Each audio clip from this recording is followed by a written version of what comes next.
ಇವತ್ತು ಘಟಪ್ರಭಾ ಡ್ಯಾಮಿನಲ್ಲಿ ಕಳೆದ 5 ದಿನಗಳಿಂದ ಒಂದು ಘಟಪ್ರಭಾ ಎಡದಂಡೆ ಕಾಲುವೆಗೆ ನೀರು ಬಿಡಬೇಕು, ದನಕರುಗಳಿಗೆ ಕುಡಲಿಕ್ಕೆ ನೀರು ಬಿಡಬೇಕು ಅನ್ನುವಂಥ ಒಂದು ಉದ್ದೇಶ ಇಟ್ಕೊಂಡು ಇವತ್ತು ಹೋರಾಟ ಪ್ರಾರಂಭ ಆಗೈತಿ. ಅದಕ್ಕೆ ಇವತ್ತು ಎಡದಂಡೆ ಕಾಲುವೆಯ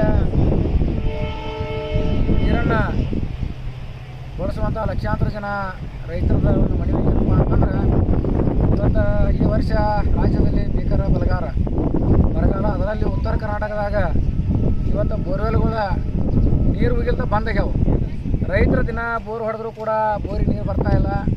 ಆದರೂ ದನಗಳಿಗೆ ಕುಡಿಯಾಕ ನೀರಿಲ್ಲದಂಥ ಒಂದು ಪರಿಸ್ಥಿತಿ ಐತಿ. ಈಗಾಗಲೇ ನಮ್ಮ ದುಗ್ಗಾಳ ಜಲಾಶಯಕ್ಕೆ ನಮ್ಮ ಹಿರಣ್ಯಕೇಶಿಯಿಂದ ನೀರು ಹರಿದು ಬರ್ತಾ ಇದೆ 1200 ಕ್ಯೂಸೆಸ್. ಅದಕ್ಕೆ ನಮ್ಮ